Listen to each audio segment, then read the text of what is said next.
बिस्मिल्लाहिर्रहमानिर्रहीम। आज का लेक्चर है हमारा second degree equation in one variable, या उसको क्वाड्रेटिक इक्वेशन भी कहते हैं। और डेफिनेशन के बाद हम इसके क्वेश्चंस भी सॉल्व करेंगे। तो सबसे पहले डेफिनेशन को देखते हैं। A quadratic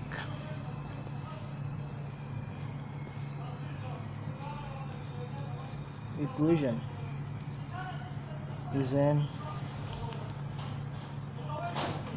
equation of the second degree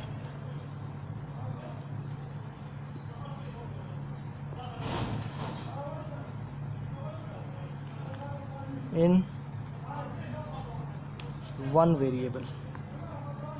यहाँ पे हम वन वेरिएबल को डिस्कस कर रहे हैं कि एक वेरिएबल में क्वाड्रेटिक इक्वेशन। तो एक क्वाड्रेटिक इक्वेशन वो होती है जिसकी डिग्री 2 हो, सेकंड डिग्री इक्वेशन जिसकी डिग्री 2 हो और एक वेरिएबल में हो, और उसको हम कहते हैं क्वाड्रेटिक इक्वेशन। यानी कि जो वेरिएबल होगा उसकी हाईएस्ट पावर 2 होनी चाहिए। स्टैंडर्ड फॉर्म उसके देख लेते हैं। Standard form of quadratic equation is ax square plus bx plus c equal to 0 where a is not equal to 0। ये जो है ये स्टैंडर्ड फॉर्म है क्वाड्रेटिक इक्वेशन की।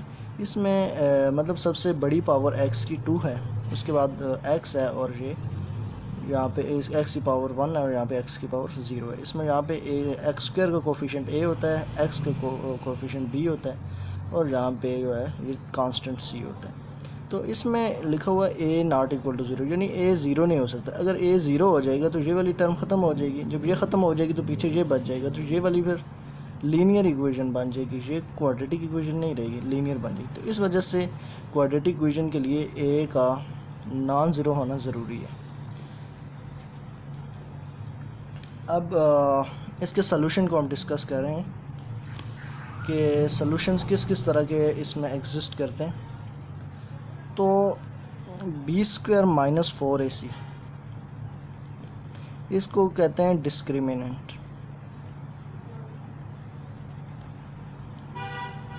इसमें b की वैल्यू हम यहाँ से लेते हैं, ये होती है, उसको स्क्वायर कर लेते हैं -4। a की वैल्यू ये होती है, c की वैल्यू ये होती है। ये जो होता है बी स्क्वायर माइनस 4ac, इसको हम कहते हैं ये डिस्क्रिमिनेंट है। अगर ये डिस्क्रिमिनेंट नंबर 1, अगर ये डिस्क्रिमिनेंट जो होता है बी स्क्वायर माइनस 4ac ये ग्रेटर देन 0 हो जाए, तो देन टू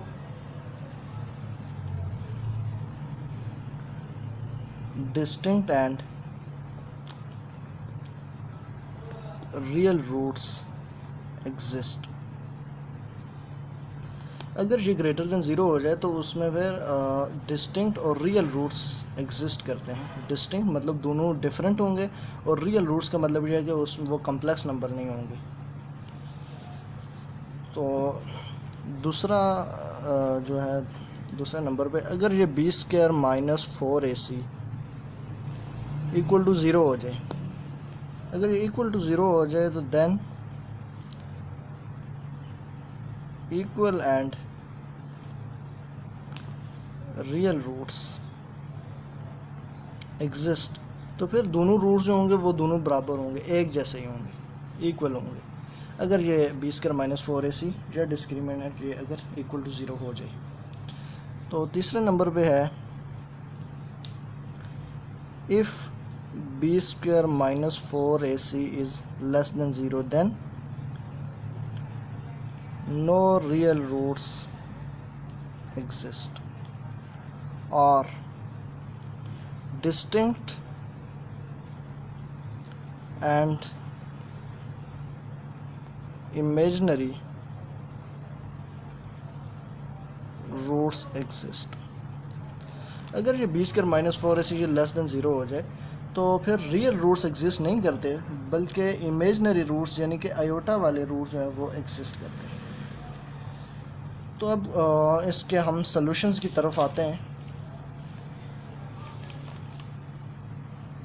तो इसको सॉल्व करने के क्वाड्रेटिक इक्वेशन जो है इसको सॉल्व करने के 3 मेथड होते हैं। Number 1 by quadratic formula,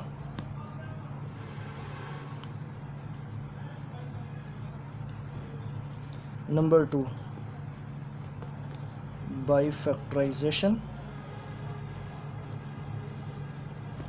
number 3 by completing square.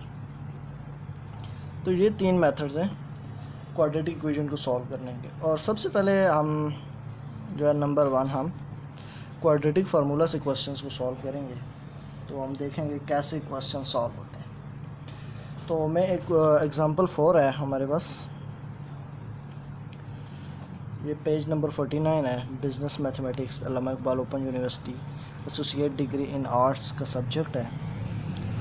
1429 इसका कोर्स कोड है। तो इसके एग्जांपल नंबर 4 है, solve the given equation using quadratic formula. Equation given है X square plus 2x minus 3 equal to 0। तो ये इक्वेशन गिवन है, इसको हमने बाय क्वाड्रेटिक फार्मूला सॉल्व करना है। तो क्वाड्रेटिक फार्मूला सबसे पहले हम देख लेते हैं। क्वाड्रेटिक फार्मूला ये होता है कि x equal to minus b plus minus under root b square minus 4ac dividing by 2a।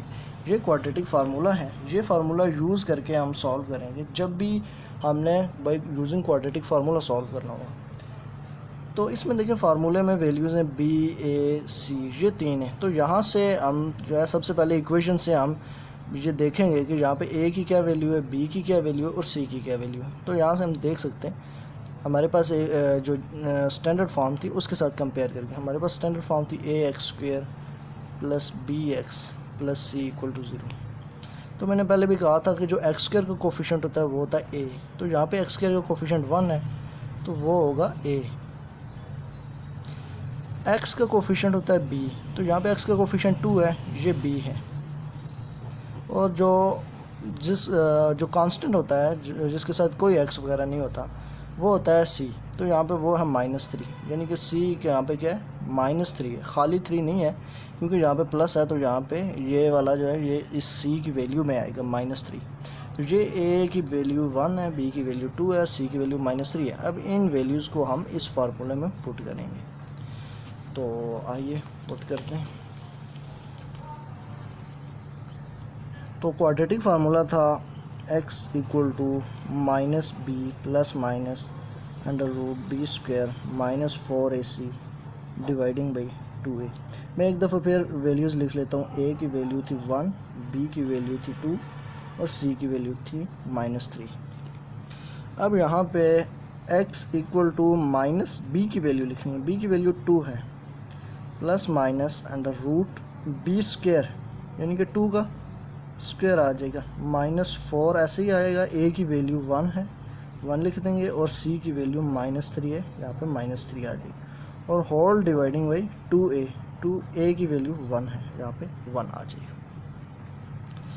उम्मीद है यहाँ तक आप तक क्लियर होगा। अब ये -2 ऐसे ही आ जाएगा प्लस माइनस अंडर रूट 2 का स्क्वायर आता है 2 2 ज़ा 4 माइनस माइनस प्लस हो जाएगा 4 3 ज़ा 12 डिवाइडिंग बाई 2 1 ज़ा 2 आ जाएगा equal to -2 plus minus under root 12 plus 4 16 होता है, होल डिवाइडिंग बाई 2 आ जाएगा इक्वल टू -2 प्लस माइनस 16 का अंडर रूट जो है वो होता है 4। तो ये 4 आ जाएगा डिवाइडिंग बाई 2। मुझे उम्मीद है कि आपको अंडर रूट निकालना आता होगा। ऐसे भी आप कर सकते हैं कि 4 मल्टीप्लाइंग बाई 4 ऐसे लिख सकते हैं 16 को, और इसको फिर 4 का स्क्वायर लिख सकते हैं और स्क्वायर अंडर रूट के साथ कैंसिल हो जाता है, 4 आ जाता है। और एक दूसरा भी है कि बाई लॉन्ग डिवीज़न भी हम इसको अंडर रूट को सॉल्व कर सकते हैं। तो सही है, यहाँ से -2 प्लस 4 डिवाइडिंग बाई 2 एक वैल्यू ये आ जाएगी और दूसरी वैल्यू आएगी -2 माइनस 4 डिवाइडिंग बाई 2। ये देखिए यहाँ पे प्लस और माइनस 2 साइन है, तो प्लस वाला मैंने अलग कर लिया और माइनस वाला मैंने अलग कर लिया।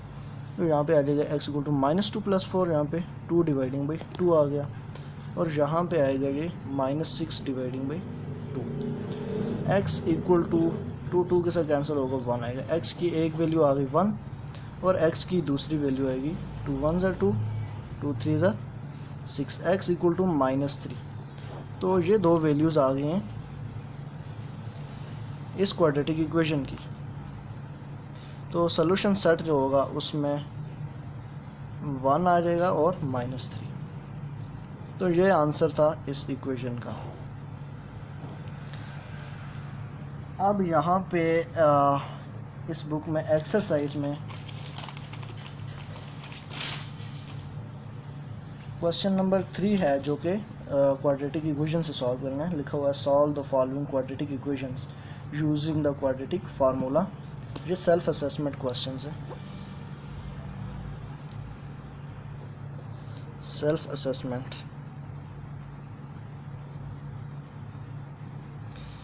क्वेश्चन नंबर 3 है और इसका ए पार्ट है। क्वेश्चन है 4x² + 3x - 1 = 0। तो बाई क्वाड्रेटिक फार्मूला हमने सॉल्व करना है इसको। तो क्वाड्रेटिक फार्मूला हम सबसे पहले लिख लेते हैं। लेकिन जितने क्वेश्चन भी सॉल्व करने होते हैं बाई क्वाड्रेटिक फार्मूला, तो आप सबसे पहले क्वाड्रेटिक फार्मूला को लिख लें। वो है x = -b + -√b² - 4ac dividing by 2a। अब यहाँ से वैल्यूज़ देख लें। x² के साथ जो होता है वो उसको a के इक्वल रखते हैं, x के साथ जो होता है वो b के इक्वल रखते हैं और जो कांस्टेंट होता है वो c के इक्वल होता है -1। अब इस इक्वेशन में वैल्यूज़ पुट कर दें तो क्या आ जाएगा, x = -b, b की वैल्यू 3 है, + √b², b² का मतलब है 3 का स्क्वायर, -4a, a की वैल्यू 4 है, इंटू c की value -1 dividing by 2a, a की वैल्यू 4 है, which is equal to -3 + √3 3 = 9 - plus 4 4 = 16 all dividing by 4 2 = 8। यहाँ तक सॉल्व हो गए।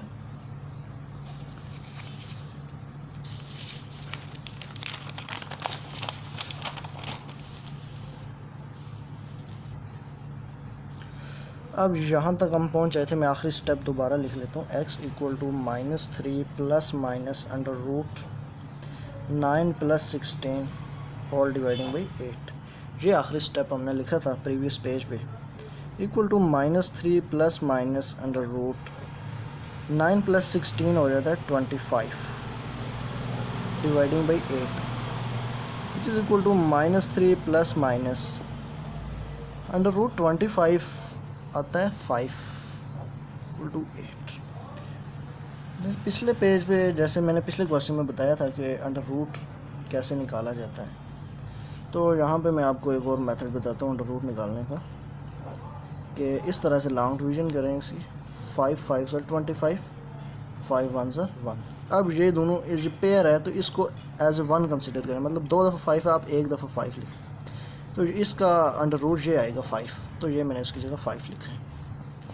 इक्वल टू, अब ये x की दो वैल्यूज़ आएंगी, एक आएगी -3 + 5 डिवाइडिंग बाई 8 और दूसरी आएगी x = -5, x = -3 - 5 dividing by 8। x = -3 + 5 2 dividing by 8 आता है और यहाँ पे आ जाएगा -8 डिवाइडिंग बाई 8। x = 2 1 = 2 2 4 = 8, 1/4 आ जाएगी एक वैल्यू और x की दूसरी वैल्यू आ जाएगी -1। और इस तरह से सॉल्यूशन सेट इसका आ जाएगा 1/4 और दूसरी वैल्यू उसमें -1। ये आंसर आ जाएगा। अब जी बी पार्ट है इसी तीसरे क्वेश्चन का, इसको भी सॉल्व कर लेते हैं हम।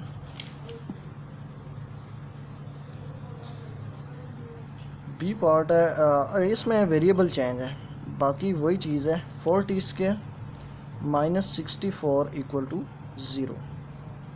इसको बाई क्वाड्रेटिक फार्मूला हमने सॉल्व करना है, और क्वाड्रेटिक फार्मूला मैं लिख लेता हूँ x equal to minus b plus minus under root b square minus 4ac dividing by 2a। यहाँ पे एक और तलब बात ये है कि पिछले क्वेश्चन में हमारे पास यहाँ पे t की जगह होता था x और यहाँ पे है t, तो इससे कोई फ़र्क नहीं पड़ता।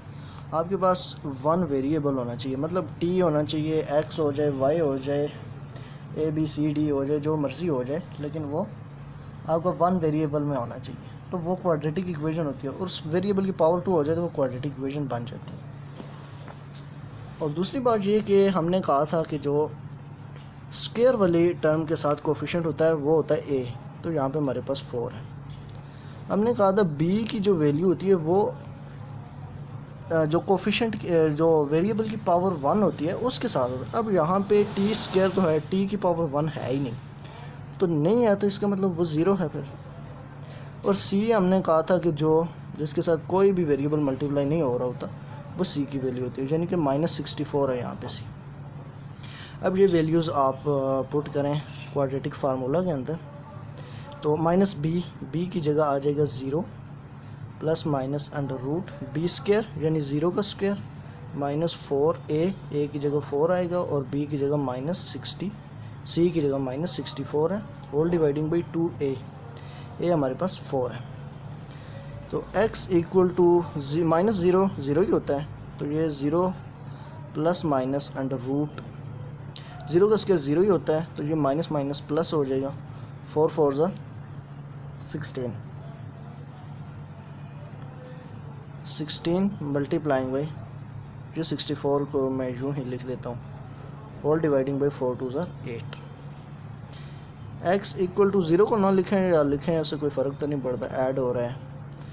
अब यहाँ पे इसको अगर आपस में आप मल्टीप्लाई करके तो उसके बाद आप इसको अंडर रूट निकालें तो भी आप निकाल सकते हैं, और मैं इसको यूँ ही निकालूंगा। मैं कहता हूँ कि ये 16 मल्टीप्लाइंग बाई 64 हो रहा है। चलें, इस स्टेप में मैंने ऐसे ही इसको रख दिया डिवाइडिंग बाई 8। यहाँ पे मैं इसको सॉल्व करूँगा। हाँ, मैं कहता हूँ कि 16 और 64 क्योंकि दोनों का परफेक्ट स्क्वायर एग्जिस्ट कर रहा है, दोनों मल्टीप्लाई हों तो आप इनको अलग अलग अंडर रूट भी लिख सकते हैं दोनों के ऊपर। देखें यहाँ पे अगर प्लस या माइनस हो फिर आप अलग अंडर रूट नहीं लिख सकते, लेकिन मल्टीप्लाई हो तो आप अलग अलग अंडर रूट लिख सकते हैं। और मैंने ये भी कहा है कि आप ऐसे अगर आपको मुश्किल लग रहा है तो आप इनको आपस में मल्टीप्लाई करें, दोनों को मल्टीप्लाई करने के बाद अंडर रूट निकालें, जैसे पिछले क्वेश्चन में हमने किया, तो आप सॉल्व कर सकते हैं। तो प्लस माइनस 16 का अंडर रूट हमने ऑलरेडी निकाला, हमें पता है 4 आता है, और मल्टीप्लाइंग बाई 64 का अंडर रूट हमें पता है 8 आता है, डिवाइडिंग बाई 8 आ जाएगी। ठीक है जी, तो हमारा लास्ट स्टेप जो था वो है x is equal two plus minus 4 multiplying by 8 dividing by 8। ये है हमारा लास्ट स्टेप जो पिछले पेज पे था। तो 8 से कैंसिल हो जाएगा, तो x आ जाएगा प्लस माइनस 4, ये दो वैल्यूज़ आ गई। तो सॉल्यूशन सेट हमारा क्या बन जाएगा, 4 और -4। तो ये आंसर है। यहाँ तक जो है ये जितने भी क्वेश्चंस थे बाई क्वाड्रेटिक फार्मूला वो यहाँ पे सॉल्व हो चुके हैं। नेक्स्ट वीडियो में हम बाई फैक्टराइजेशन सॉल्व करेंगे, और उससे अगली वीडियो में हम by completing square question solve करेंगे। उम्मीद है कि ये वाला मेथड जो बाई क्वाड्रेटिक फार्मूला है ये आपको आ गया होगा।